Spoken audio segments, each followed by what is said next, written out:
Coming up, my interview with Autumn Long McGee. Autumn is at the premier rank with doTERRA Essential Oils. She is also a certified AromaTouch technician.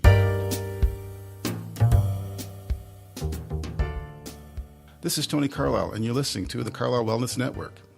This episode, we're going to talk with Autumn Long McGee, and we're going to talk about aromatherapy. Welcome to the show, Autumn. Thank you, Tony. I'm happy to be here. So, before we get started, tell our audience a little bit about yourself. I have been using essential oils for about 4 years. I kind of believe in the holistic green way of life, and I like to do things as naturally as possible. I have an organic farm, and other than that, I've been teaching fitness classes and personal training for a number of years. And just so everybody knows, Autumn is a friend of mine, a good friend of mine, and Debbie's, my wife. And in probably episode 4, we're going to get Debbie down here because we're going to be talking about the business side of aromatherapy. But right now, we're going to go through some of the basics. And one day, I think we should talk about your farm life because we've been to your home and we've seen your farm, and it's really cool. Awesome. That's one of my highlights of my life. Okay. Well, let's get into the aromatherapy. So what we're doing here, I am creating a series of podcasts about aromatherapy and some other issues as well later on. But right now, we're going to concentrate on aromatherapy. And that is because I run into a lot of people who don't know anything about aromatherapy, about essential oils, nothing, not even the basics. Some people know a little bit. Some people know just enough. But I wanted to create a course, not a course, I guess that's too rigid, but just some place to point some of my clients and friends to listen to an expert on aromatherapy to learn the basics. And so that's why we're here today. Okay, so I want to just get right into it.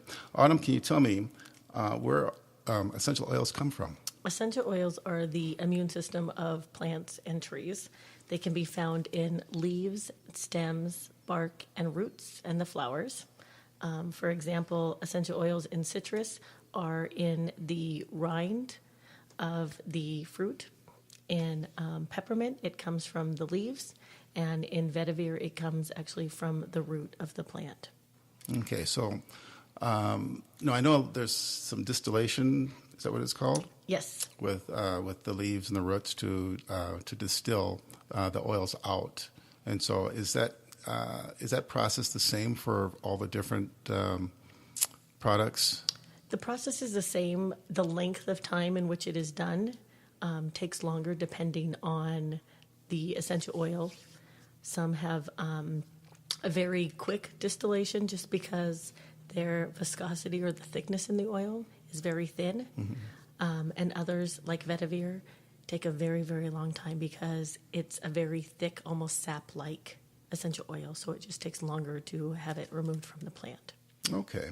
And so now once these oils are out of the plant and they're in the little bottle in our homes or in the spa, in my case, so what kind of effect do they have on people? So there's several different ways it can affect people. It can affect them physically, and it can affect them emotionally, and it can affect them psychologically. So depending how you're applying them or why you're applying them with a specific purpose, we kind of hit all three of those realms. Okay, and why should anyone use an essential oil? They're natural, so you're not going to have any side effects. We call them side benefits. And you can use them to enliven yourself, to relax yourself, to calm your mind, to help with sleep. Kind of every kind of ailment that there's out there, there's an oil that can help. Okay. So I'm going to go back one question when we were talking about how the oils affect us. For instance, when I use them in massage, they're going through the skin. And, of course, my clients can inhale that because it's on my hands, as I'm applying the lotion or the cream. And so that's how the oils are getting into our bodies and getting into our brain, right? Yes. So oils are a pure compound, so they can actually penetrate through the skin membrane in through the cell membrane and get into the cell. So we can start working on taking down inflammation, increasing circulation on a cellular level all throughout the body. Okay. Okay. So how many other ways can we use them? There's 3 specific ways to use them. The first one is topical, directly on the skin. That usually happens during massage. The second one is aromatically or through inhalation. You can use it by putting a drop of essential oil in your hand, rubbing it together, and inhaling, or putting it in a water diffuser. And the third one is internally. You can actually take several different oils internally in the body to help support the immune system. Okay. And one of those ways that we can use oils is in our food, and we're going to get to that in another episode. One of my favorite topics. Yeah, I mean, that's really cool because I never really even thought about that until I saw your postings on Facebook. Can change the way you cook and bake. Yeah, so that's going to be, let's see, a couple episodes down. But I want to get back a little bit to how we use the oils, because the diffuser idea is really cool. We have one that kind of creates steam, I think, and it blows the essential oil out with the steam. And I used to have one in my car that was not like the kind of diffuser where you use the oil in water with a little candle underneath. We have one of those. But the one in the car, it used kind of the energy from the lighter. Yes. And so I guess I thought it would need water somehow to vaporize. Water ones are the most effective, where the essential oil gets bound to the water and then comes through in cold distillation into the air. And that's a great way for mood, emotions, or any respiratory ailments that could be going on. You can have fan-based ones where you actually apply the oil to a pad and a fan rolls underneath them and gets more of the aromatic scent, but less of the therapeutic benefits because you're not getting the oil particles in the respiratory system. I was just going to ask you what the difference was, because we used to have one of those too, where you just put it on the filter and the fan's underneath and it blows it up and out. Okay. So then obviously the better one is the one that where the oil would be carried along in the moisture. Correct. Okay. And as long as you're getting an essential oil diffuser, it's not a humidifier. A humidifier will heat up the water. We want to keep the water cold because the therapeutic properties, we lose those in the oil when the oil hits 160 degrees. Okay.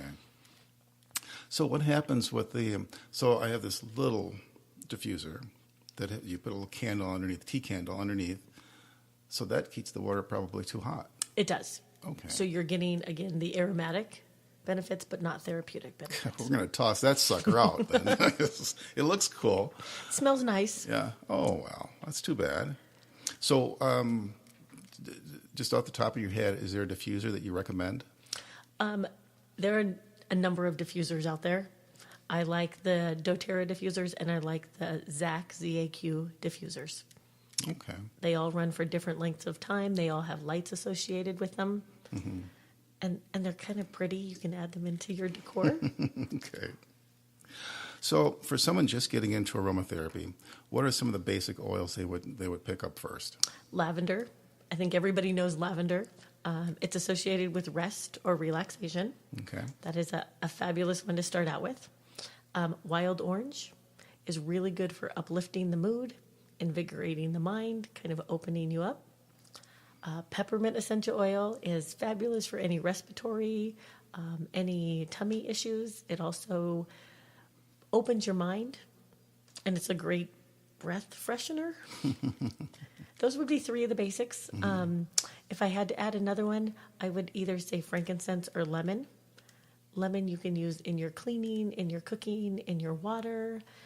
It's detoxifying for the body.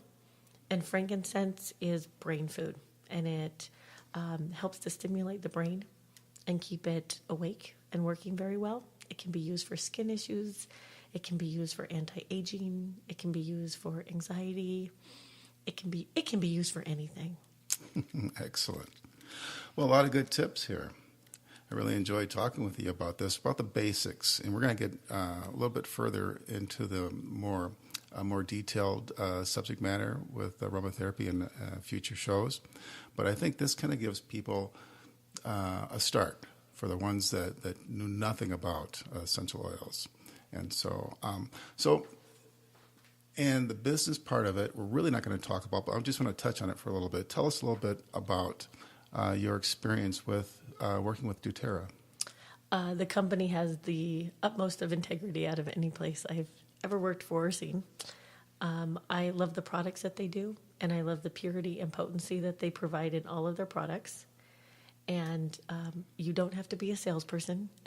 The products sell themselves. All we do is let people try the oils and educate them, and they realize the potential that they have in their hand. And before you became associated with doTERRA, I mean, you've tried other oils as well, right? I have. I used to go get them at the co-op or natural food stores, and hands down, there's no comparison. Okay. So if someone wanted to get in contact with you, how would they do that?